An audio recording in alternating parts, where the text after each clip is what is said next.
Hello guys, இது வந்து Wednesday evening எடுத்த வீடியோ.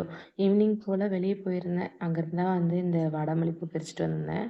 எத்தனை பேருக்கு இது வாடாமல்லி அப்படின்னு தெரியும்னு சொல்லிட்டு கண்டிப்பாக சொல்லுங்கள்.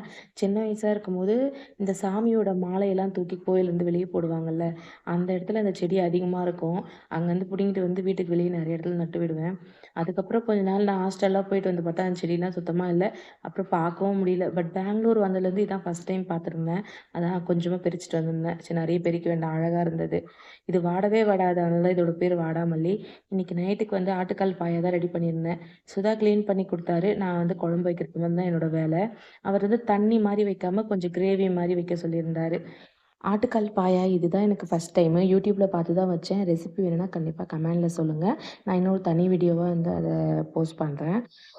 ஆட்டுக்கால் பாயா வந்து உண்மையாக ரொம்ப நல்லா இருந்துச்சு இந்த ஸ்டைலில் செய்யும்போது. இதுக்கு மெயினாக வந்துட்டு என்ன தேவைன்னா, ஆட்டுக்கால் நல்லா வேக வச்சு எடுத்துக்கணும். அந்த பேஸ்ட்டு தேங்காய் கூட வந்து கொஞ்சமாக கசகசா, அதுக்கப்புறம் முந்திரி போட்டு அரைக்கும் இல்லையா, அதுதான் நல்லா இருந்துச்சு. அதை போட்டு ஊற்றும்போது தான் அதோட டேஸ்ட்டே வந்து கம்ப்ளீட் ஆச்சு. ஃபைனலாக வந்து கொஞ்சமாக கொத்தமல்லி, அதுக்கப்புறம் மிளகு போட்டு இறக்குனா ரொம்ப நல்லாயிருக்கும். நான் இட்லி கூட ட்ரை பண்ணியிருந்தேன்.